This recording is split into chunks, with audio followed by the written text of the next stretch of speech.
Welcome back to the Fitness League, helping busy humans build strong bodies, sharper minds, and better lives. Join us each week as we cut through the noise, challenge the norms, and empower you to train smarter and live longer.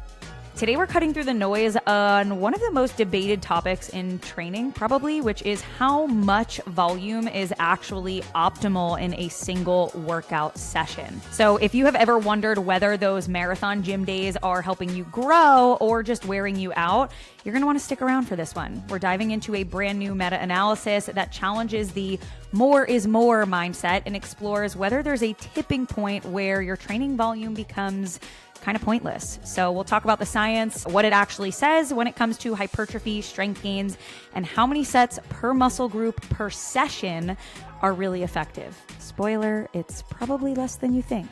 So whether you're a coach or a lifter or just someone trying to make your time in the gym more efficient, this one's for you. I'm excited. And also, welcome back, everybody. This is I feel like we haven't all been on together in a long time. Or it was the last one, I guess we were together, but it's been so sporadic. Life is crazy. I feel like every time we hear someone's pregnant, like we blink and they're like in the end of the third trimester. And it's like 5 people. Yeah. Please don't imply that anyone on this podcast is pregnant right now. Well, that would be really bad news for you. Be bad news for all of us. Yeah. None of us can handle another pregnancy or another baby or just anything else on our plate. I'm just saying, if your husband can't have the babies and you're pregnant, there's going to be some trouble in that household. I have there's trouble with the surgeon who did his vasectomy. That's where there's going to be a problem. Me writing a mean Google review.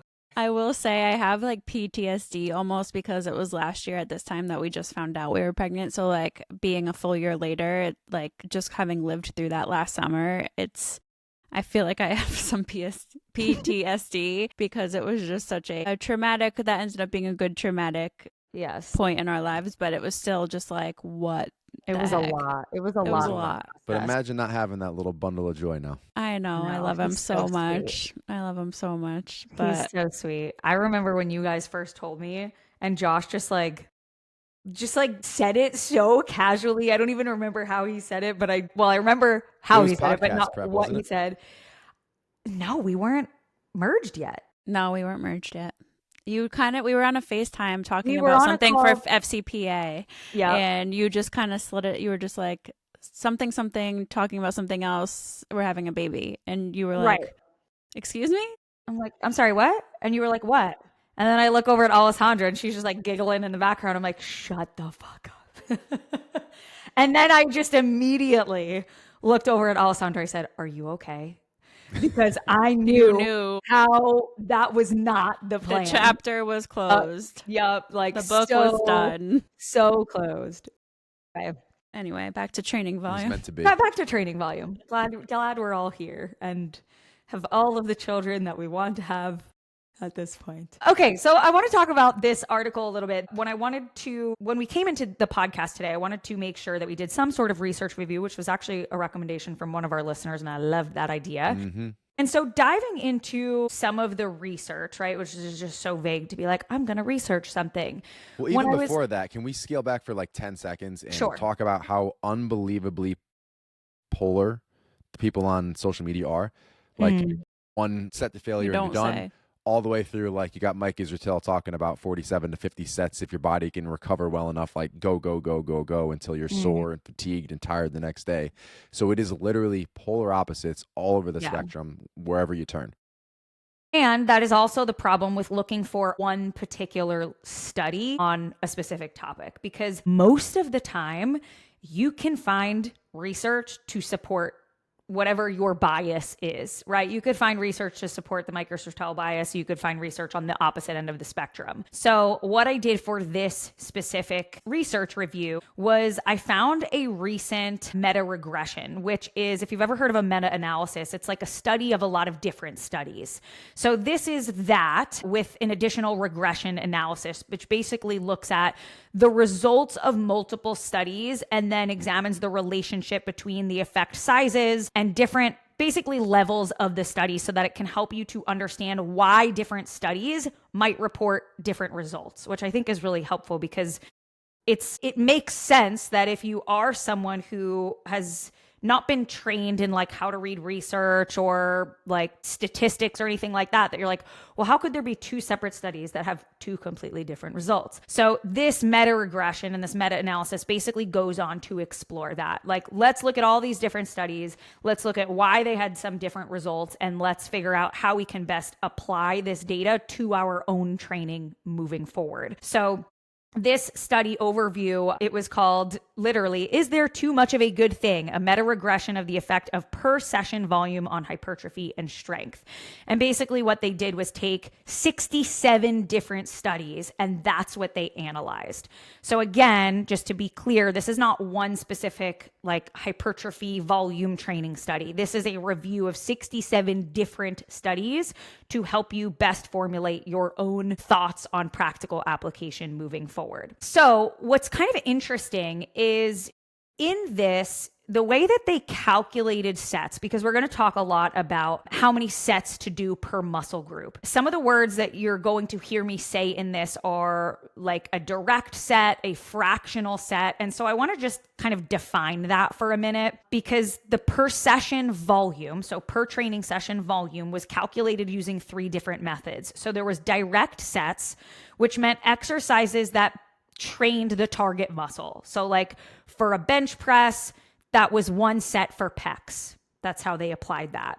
That's direct sets. If you hear me say fractional sets, that includes indirect work at basically what they call half credit. So a bench press would be 1 set for pecs, but they gave triceps half a set, like half credit, because it's not a prime mover, but a helper muscle, for lack of a better term. And then total sets, which is kind of the opposite. It just includes all direct sets plus sets where the measured muscle is a synergist or that helper muscle. So if it was total set, it would be 1 set for pecs, 1 set for triceps. So this will make probably a little bit more sense when I dive into it, but mainly just understand that if you hear me talk about fractional sets, it's talking about giving the full credit basically to the main muscle as 1 set and giving half credit to the synergist muscles, who are the helper muscles, so to speak.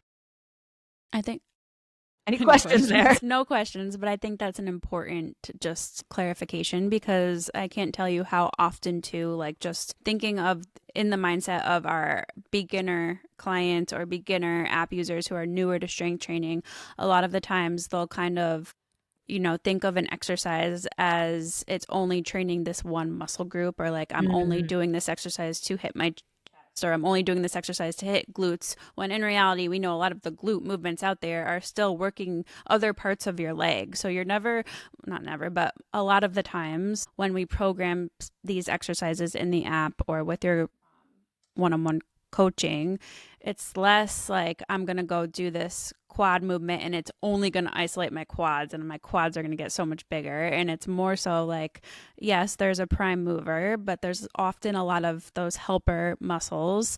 And I wanted to just reiterate that, because I think that's a confusion point for a lot of beginner lifters out there. And then pulling it back into the busy parents, the busy humans who are using a lot of our stuff. So like we focus on efficiency, obviously the most we can do in a shorter period, not the shortest often all the time, but in a shorter period of time. So when we're programming heavier compound movements, it's with the idea of efficiency involved. It's just going to be a great producer of gains in regards to muscle growth, fat loss, strength progression overall. But B, like you're not just going around doing leg extensions, leg curls, and an isolated kind of glute pull through or anything for every single time. Now they do have their time and place, absolutely. They're great supplemental volume, but we typically start with the heavier compound movement, so we don't have to put in 6 different exercises for a specific muscle group. I will also say we talk a lot about not on this podcast, but in general in life, we don't use a lot of things we learned in school. Well, if you want to learn how to program the right way, some of you are going to be applying calculus and algebra to figure out with these fractional sets what your actual volume is to maximize efficiency. So this should be a fun episode for everybody. And if you don't feel like writing it, we got some resources for you. Yeah.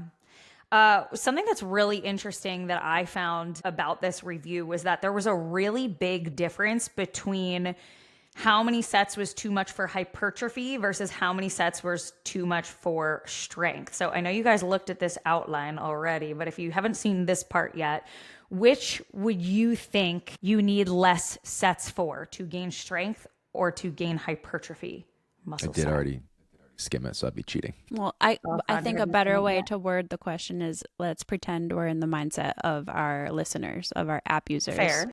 What would they say? I would say probably strength. Less sets for strength or more sets for strength? I think less sets. Just with my powerlifting background. I agree with you in that regard. Yes, but the average app user doesn't have I know. So if we're asking it as the app user. I still kind of agree with you, though.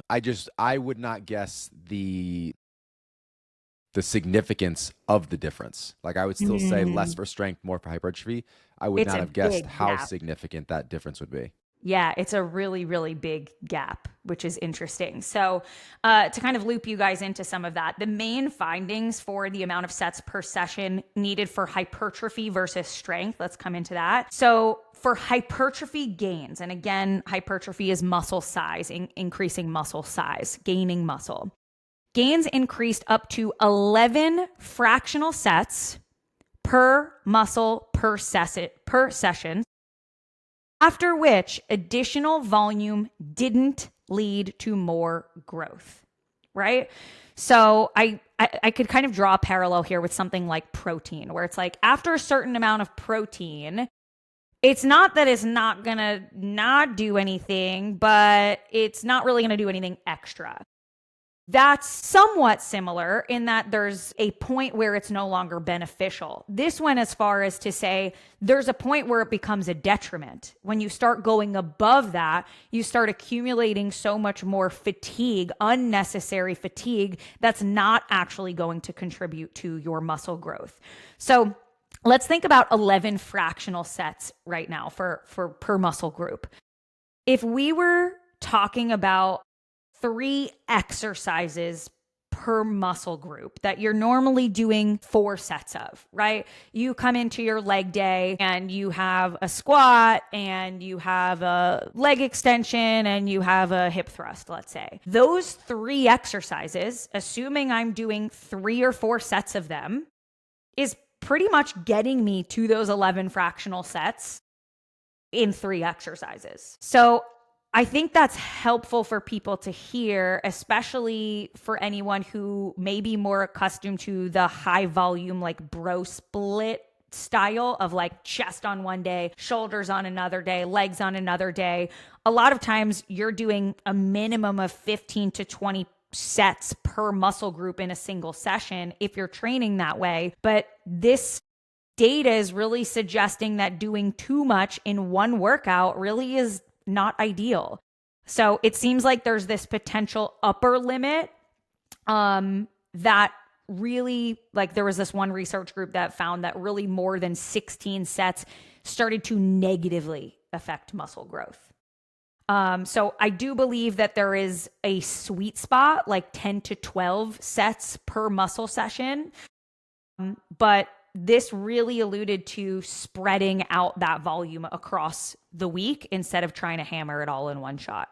I think where a lot of people are going to fall into a trap with this one specifically is, oh, I'm doing 3 exercises, 4 sets each. I'm only 1 set over. So let's say that's chest. I think legs is a little more gray because you have some different glute parts and hamstring. Yeah. So to make it super simple, I'm doing a barbell incline bench, barbell flat bench, and then I'm finishing with a cable fly. I'm doing 4 sets for all of those.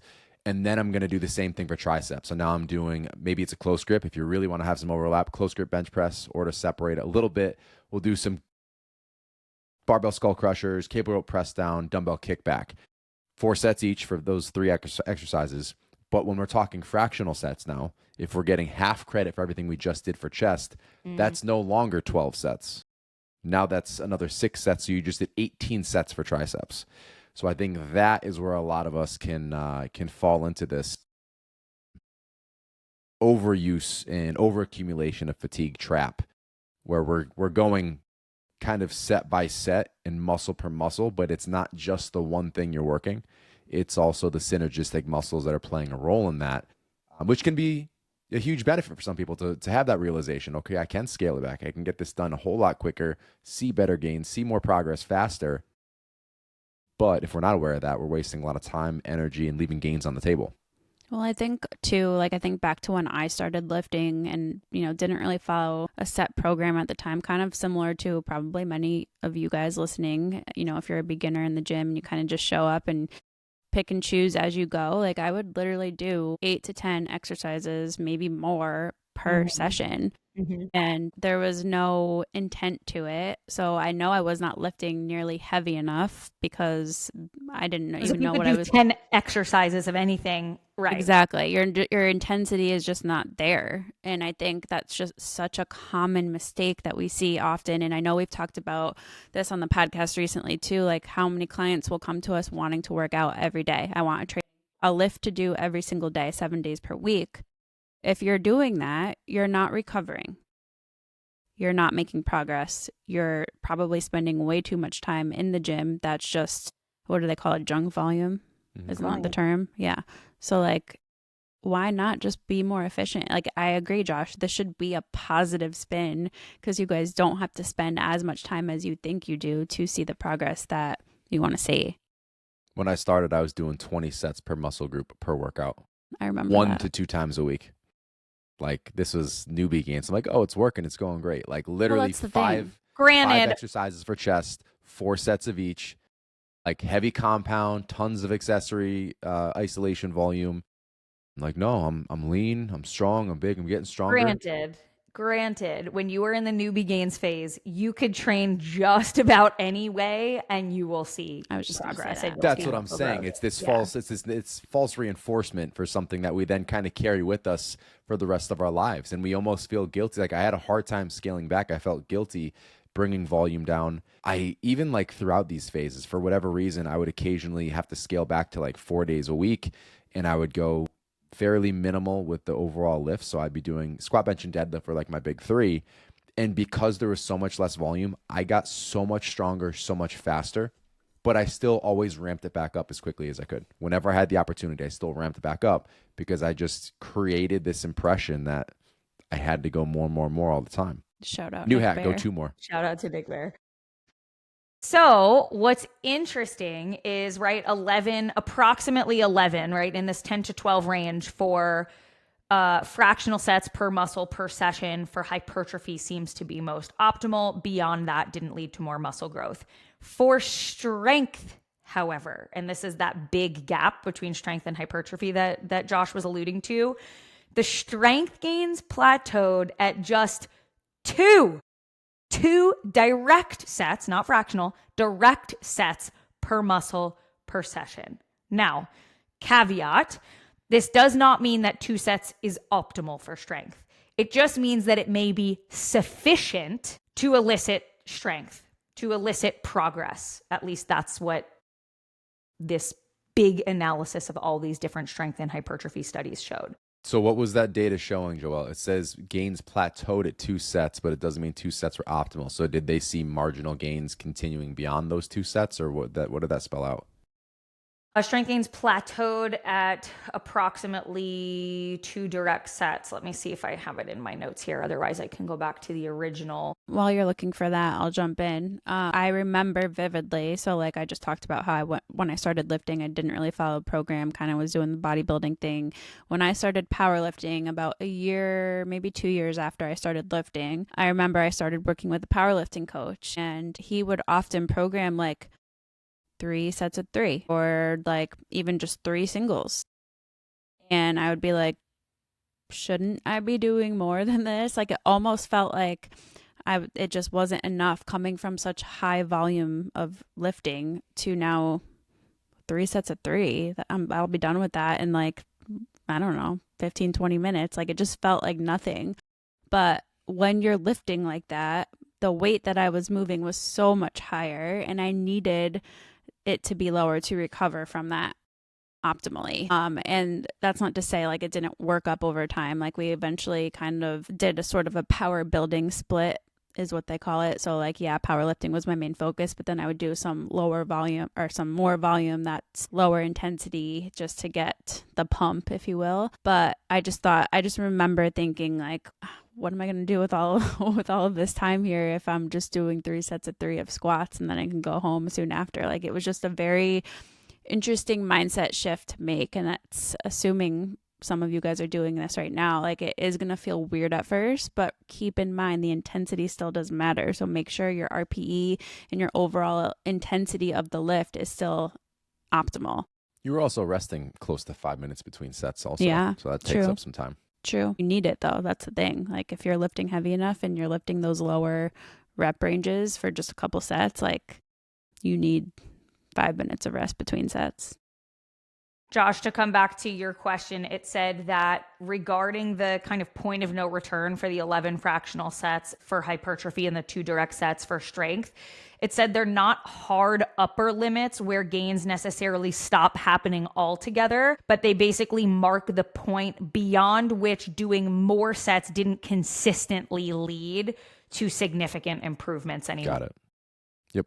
Makes sense. So that's really interesting. I think the big gap between strength and hypertrophy is really interesting there. And in this review, they do talk about a little bit why the strength volume seems lower than the hypertrophy volume.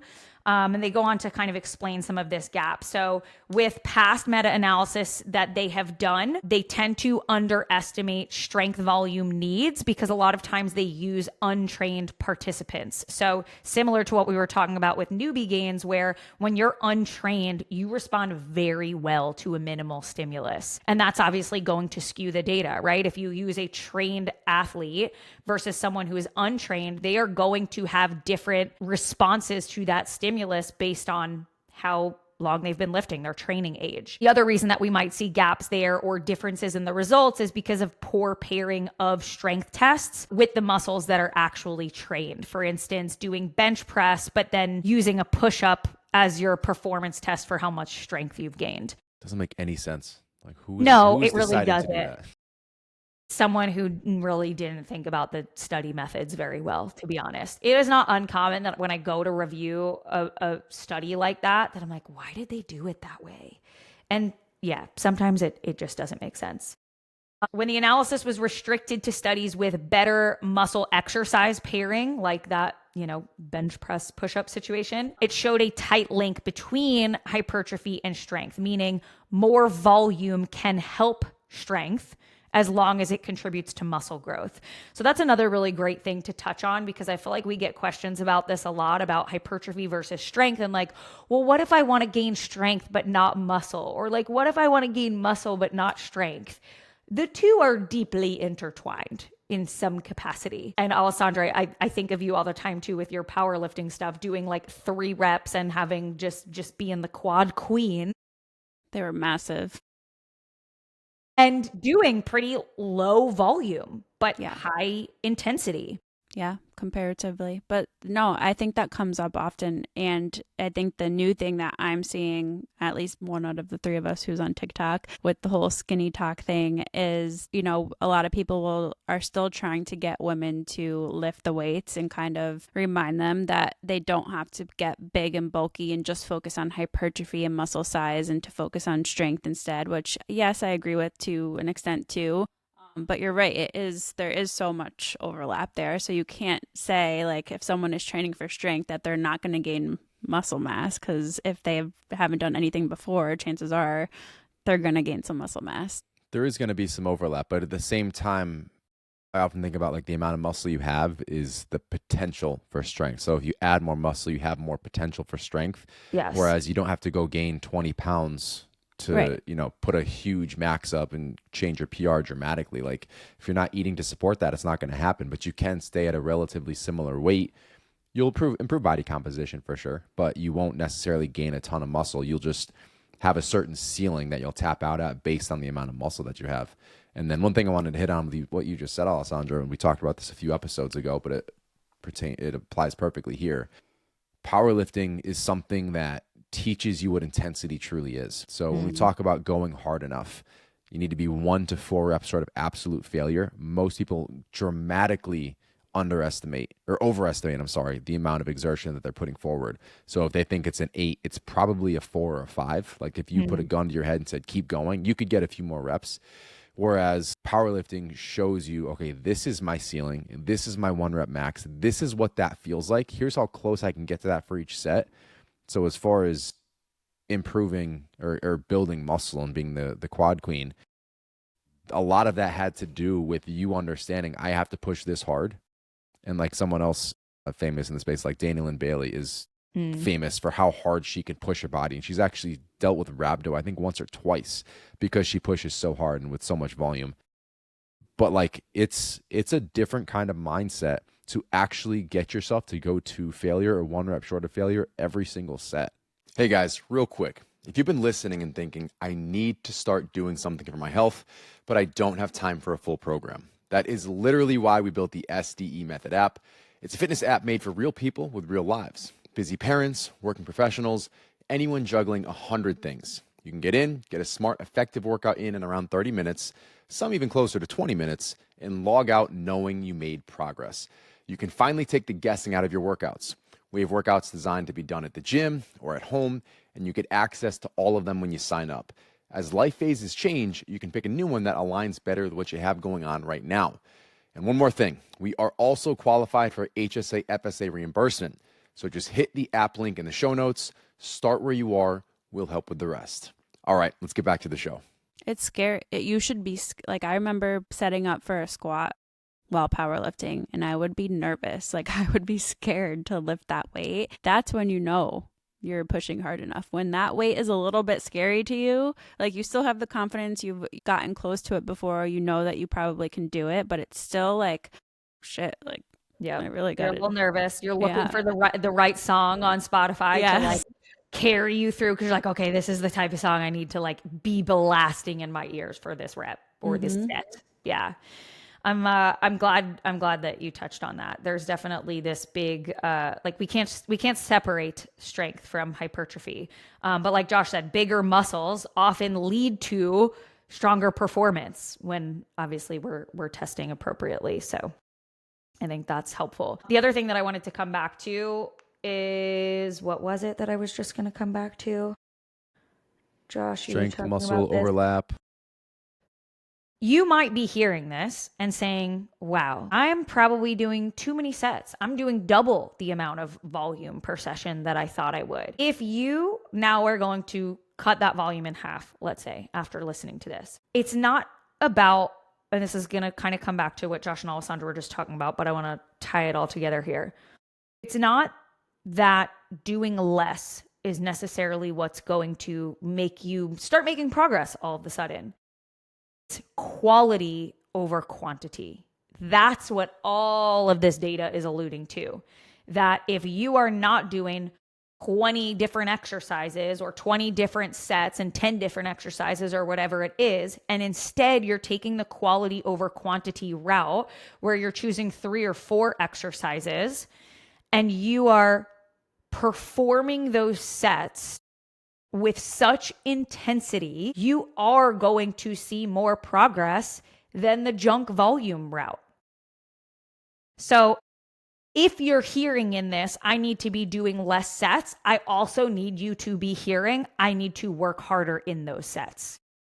That's just something that I feel we have to point out. Mm-hmm. Absolutely. I would say it's that partnered with the recovery aspect. So you can go harder and not even just like less cumulative fatigue, although that is the thing, but you go into these sessions more mentally ready to just fucking bring pure havoc to the weight room. I can do whatever I want. This is what's going to happen. I'm going to smash shit up right now and just destroy it in a shorter period of time, more efficiently. There's something motivating about having, say, like 3 sets of squats and 3 sets of a leg press versus like 5 and 5. And then I have to go do lunges and leg extensions and calf raises and all these different things. Like, no, I'm going to bang through this. It's going to suck for the next 20 minutes.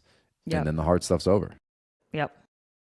Yeah. So let's talk about real world application and what this actually means for your training.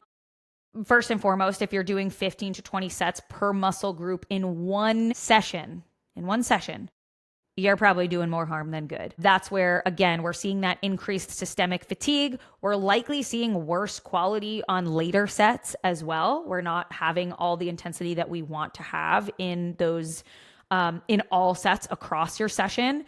It would be like if you did, what would be an example of like, this is a prime example, right? You have 3 different squat variations in one workout, right?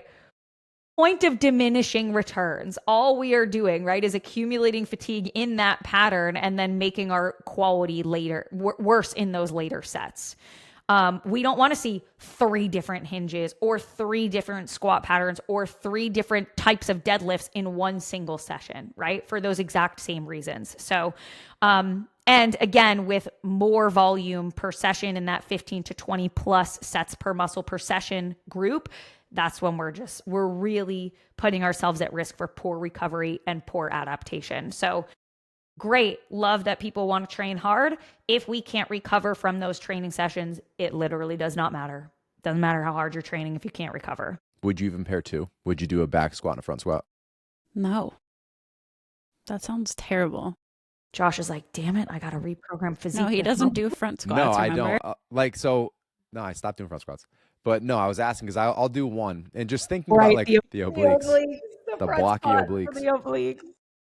Looking at a program, if I look at a workout and I'm like, I have to do those 2 things back to back, like I let some air out of the tires just viewing that psychologically. I was just curious if you guys would ever. I do not personally. I actually, to the point, so here's what I actually just changed. In one of the August programs, I think, physique, I switched to the order. So I knew the answer you're just going to give me for that one. I don't know the answer you're going to give me for this one.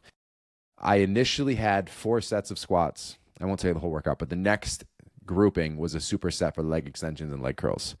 So there were 3 sets for that superset, 4 sets for squats.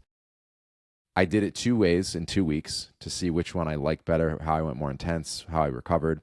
I switched it and scaled back the squats to 3 so I could go with a higher intensity for those 3 sets. And I increased the leg extension, leg curl superset to the 4 sets. So I could still go to that RP of 9, but limit cumulative fatigue. Joel's picking that one. That would be my preference. Would you do that across the board? Any muscle group where, technically you're not going to develop as much cumulative fatigue as like a heavy ass squat, a voluminous squat?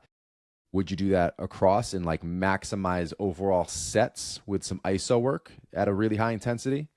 Or would you keep, for example, going back to a bench press, would you keep it 4 sets of a bench press and 3 sets of a cable fly, for example? If we still have an entire workout ahead of us, I like to keep that compound volume fairly low. I like it. I think it depends on your goals, though. Like if you're trying to get your squat up and like crush your squats, then I would keep the volume of squats. If you're like, I want to compete in powerlifting, then the priority of your workout doesn't need to be how can I maximize all of my isolation hypertrophy work. Right. This is a hypertrophy program. Right. But for a hypertrophy program, I like the idea of limiting the systemic fatigue of your compound lifts, still having them, but keeping volume a little bit lower, and then being able to keep volume and intensity high in your later consecutive sets. Agreed. Sounds like you're programming for Muscle Mommy now. That's about how I program in Muscle Mommy. Muscle Daddies. Should be the new name. Okay. Of your program. Yeah, our new Gigolo service. So we've established 15 to 20 plus per muscle per set is probably a little bit too much. So let's give you the instead. Instead, we want to aim to distribute volume across 2 to 3 sessions per week per muscle group. So an example of that, rather than 18 sets of glutes on one day, doing 6 sets on 3 days might be more advantageous. Now, this is of course going to depend on like what your training split and your training style is. Are you doing 3 full body days? Are you doing 4 days where you're doing upper lower? Obviously, you have to split that volume accordingly.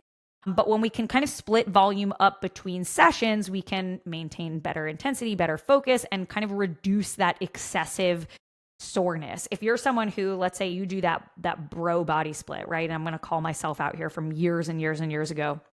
But I loved that like bro split, just like hit shoulders as hard as possible one day, hit legs as hard as possible one day. I would be sore from hitting that muscle group until the entire next week later. And sometimes I was still sore going into that next session a week later.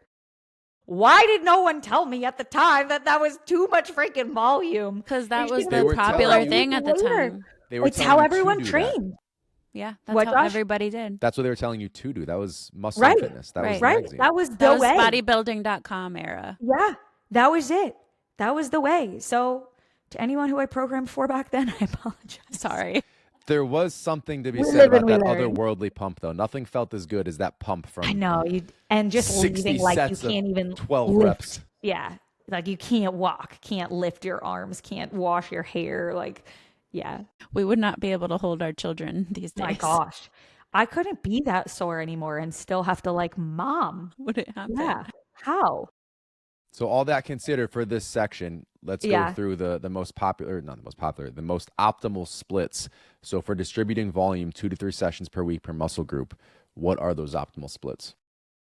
So if we're going 3 days a week, I like a full body split. Agree. Would you ever sprinkle in upper, lower total? I would probably divide it as like push-pull legs, although then you're not getting... That's not 3 though. No, you're really not getting, like you're hitting synergistic groups on your push-pull kind of, but on your lower, like you'd only be hitting 1 lower day per week. So I would potentially explore then figuring out how to upper, lower, navigate total volume. I think another not popular. So I'm not saying training days, but 3 sessions per week. So to hit a muscle 3 times per week. So 3 sessions. Oh, we were talking about the consecutive. Yeah. I was saying I like full body if it's a 3 sessions per week, but you may run into an issue if you have to, if your only option is to train Monday, Tuesday, Wednesday, like 3 consecutive training sessions, full body might not feel the best doing full body 3 days in a row. I will say there was a period where I was doing 5 total body sessions a week, and you do adapt over time. I think in regards to the general aspect I was talking about with the upper lower total, do we have one program where it's like the optional 5th day that's a total body? Is that one of the ones you do? Yeah. Well, I was gonna say before we talked about that, like another thing that can work, it doesn't work if you're type A, but think of your training week as 8 days per, like think of it as longer than an actual calendar week and just rotate through, like if you wanted to do upper lower full or upper whatever you just said, Josh, like instead of thinking you have to cram it in 7 days, you give yourself that 8th day or whatever cycle. Or a 10-day cycle. Like the only thing that impacts is you're not able to train on the same days each week, which isn't a big deal. But if you're type A, a lot of people don't like that because it's going to be different every week on a calendar week. And then standard, there's tons of options for 2 sessions a week. You've got your upper, lower, pull up, push, pull legs, push, pull, lower, upper, lower. Those are like the core guys ones. There. Yeah. I'm just a 4-day upper, lower split kind of gal these last few years. Yeah, 4 days has been a sweet spot for me too. Like sometimes I'll want to push to that 5th day, but I tend to just like 4 days, especially now that I'm running a lot more too. Like that 5th day is really asking for a lot of me. So I think just balancing cardio and lifting, like 3 to 4 days for most of you guys listening is going to be great. And again, it's just, I think the hardest thing about this is letting go of the mindset that more is better. It's really a mental shift that you have to make. And like, it's exactly that.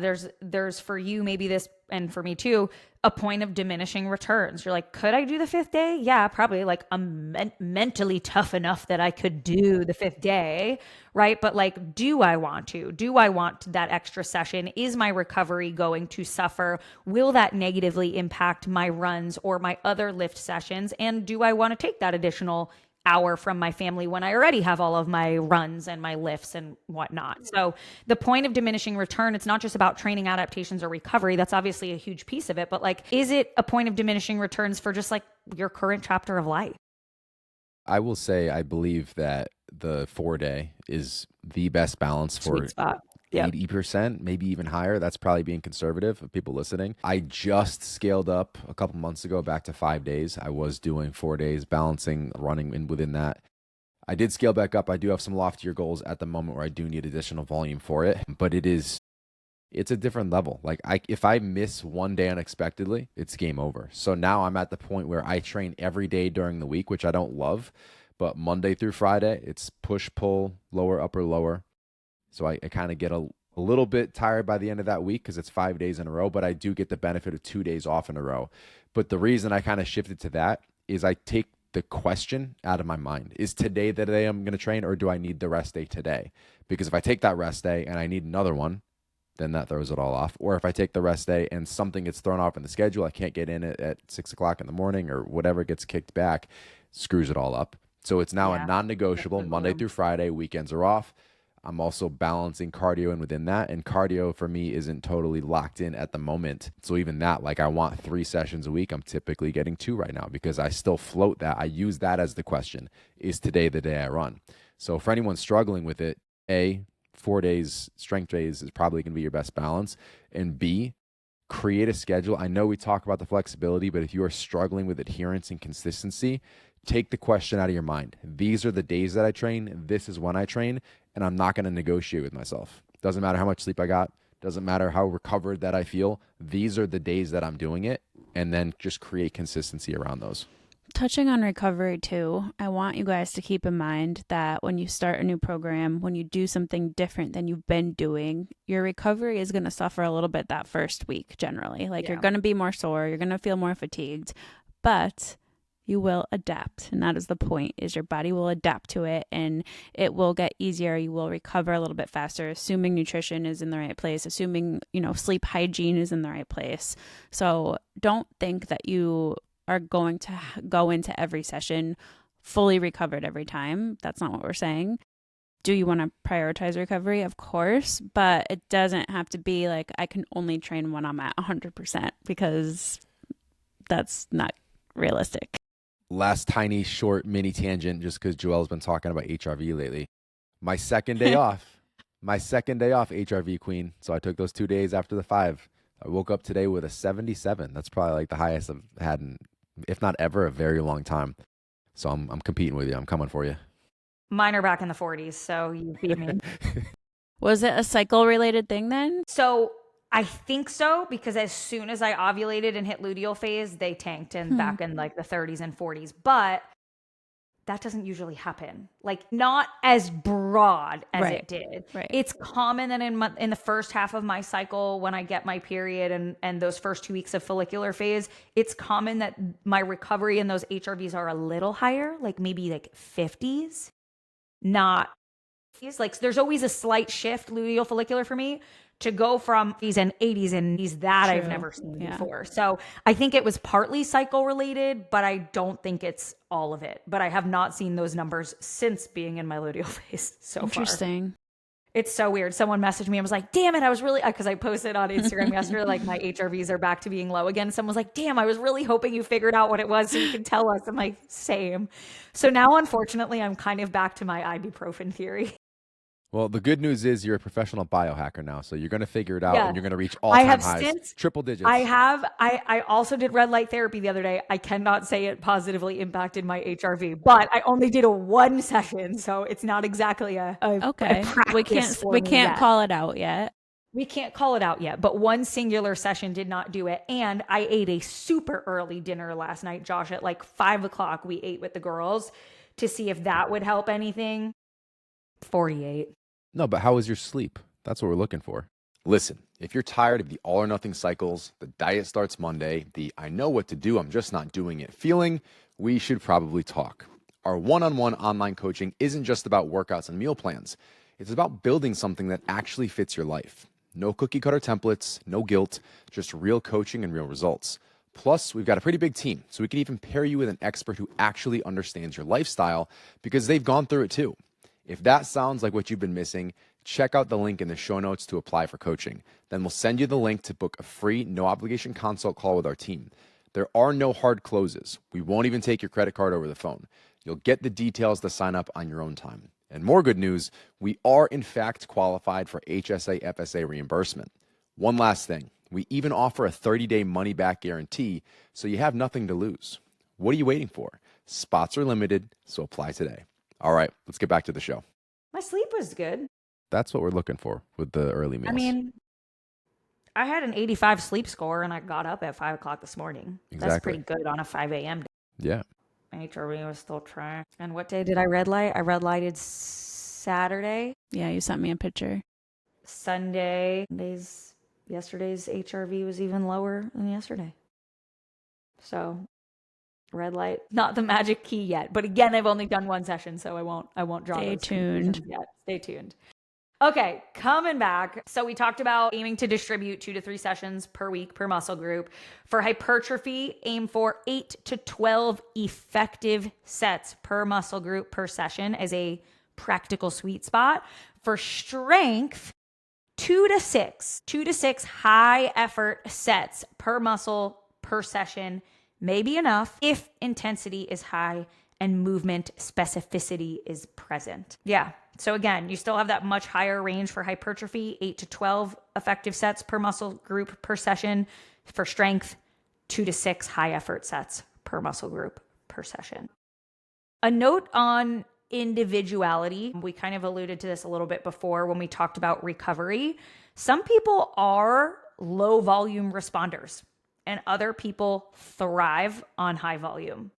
So that's really interesting as we navigate something like a meta-analysis, which is looking at all of these different studies and all of these different participants and were they trained or were they untrained or were they high volume responders, were they low volume responders? There's always going to be individual variability. And sometimes that is really hard to account for in research. It is also why we say like, hey, the research is kind of mixed on X, Y, or Z. Try it. See for yourself. See if you notice a difference. If it's not going to cause you harm, try it. Trial and error it for yourself. N of 1. See if you notice any difference. Wouldn't it be so great if there was a tool that allowed you to perform a certain way and see how the recovery metrics were for yourself personally, and you could actually do the study on yourself over time and see what it all looked like? Wouldn't that be great? It'd be really nice. I really wish something like that existed. Deep sigh. So monitoring how you are progressing, how you're recovering. Are you progressing? Are your sessions getting better each time you go to the gym or each week? Or are we achy? Are we really sore? Are we excessively sore? Are we having that lingering soreness? Those like aches and pains that are just kind of nagging, not really going away. And from a psychological component, like, are you dreading your sessions? Are you feeling overly fatigued and like dreading going to the gym? I know that when I'm not recovering well and I am overly fatigued, that's how I start to feel. Like I start not looking forward to getting my sessions in. So volume is a tool. All in all, volume is a tool. It is not a badge of honor, right? Progress is going to come from the right dose, not necessarily who can do the most. It's not an award or a competition of who can do the most. It's who can do the volume effectively and efficiently and then recover from that volume. That's the person who's winning. That's the person who's going to see the progress that they want to see. To speak to the psychological aspect for a second, we talked about this a few minutes ago, but for those typically on the bro split, but who skipped the leg day, like you're doing 20 sets, you don't feel like doing 20 sets for legs, you know how that feels, you know how you feel afterwards, and it basically destroys you for the week.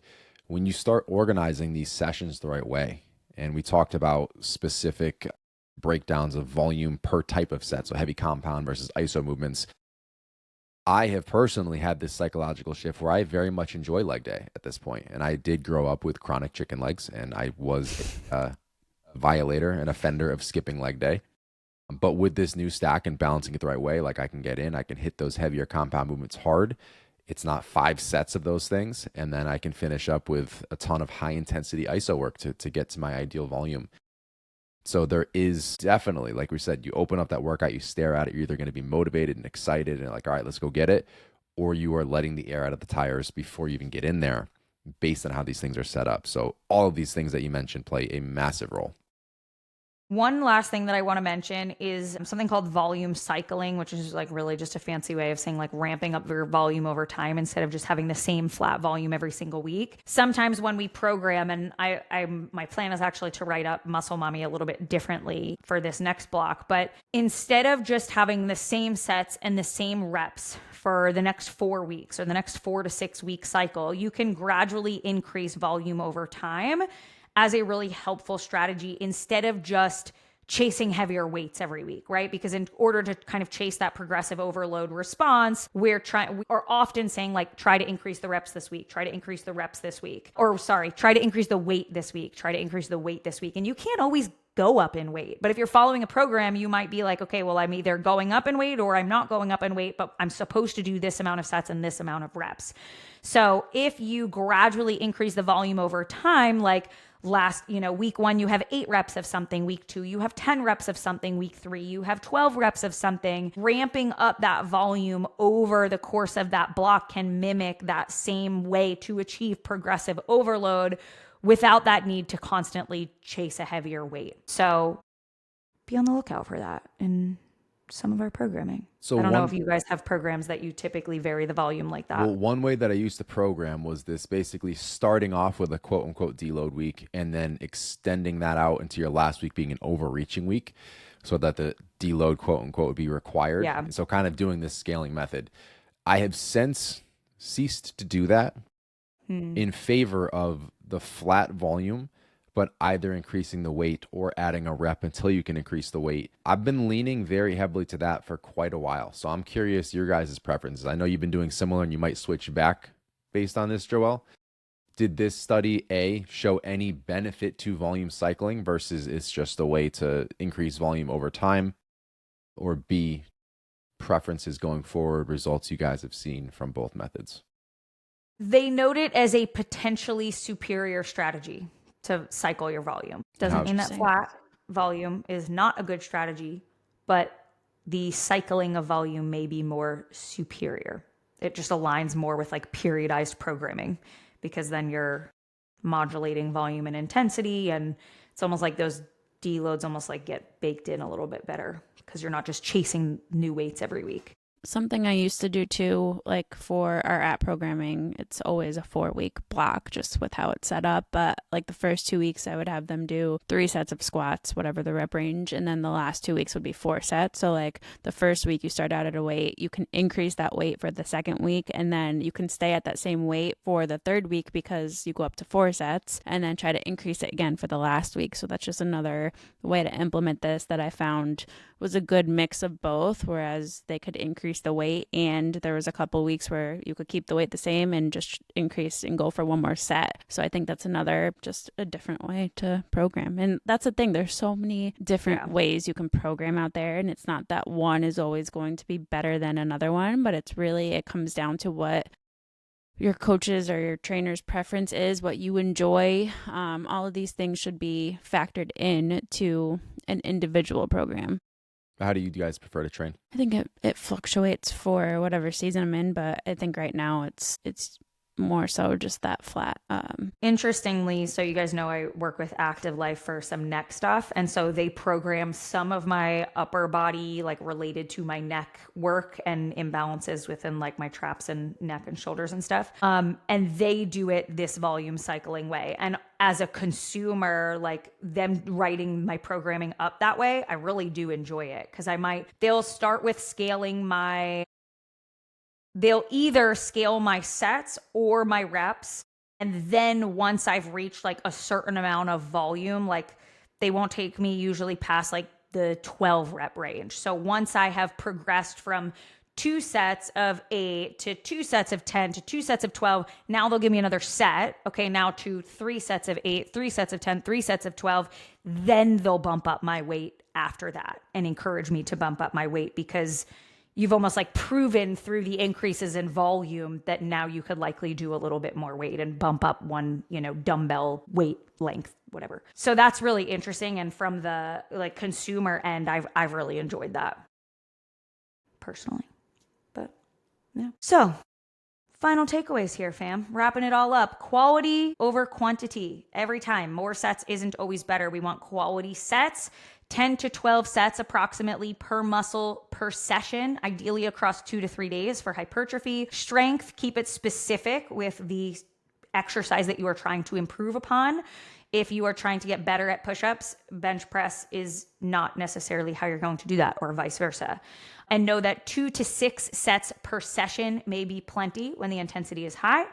Pay attention to those signs of overreaching or just really high fatigue accumulation, and adjust volume based on how you feel like you're recovering and what your response is. And be strategic with your programming. Don't let the ego take over. If you guys have been picking up on the last few episodes, we have been leaving golden nuggets for Project B. We have also uploaded. Do we upload users?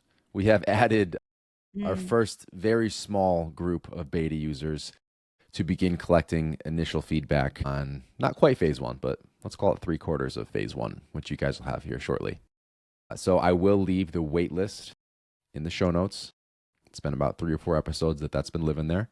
We'll give you guys all the most recent updates as we extend things out. We will let you know. That's how you get to be the first person to know, by jumping in on there. But we're going to wrap up this conversation with the reminder that change doesn't come in one big moment. It's built in the ways you keep showing up.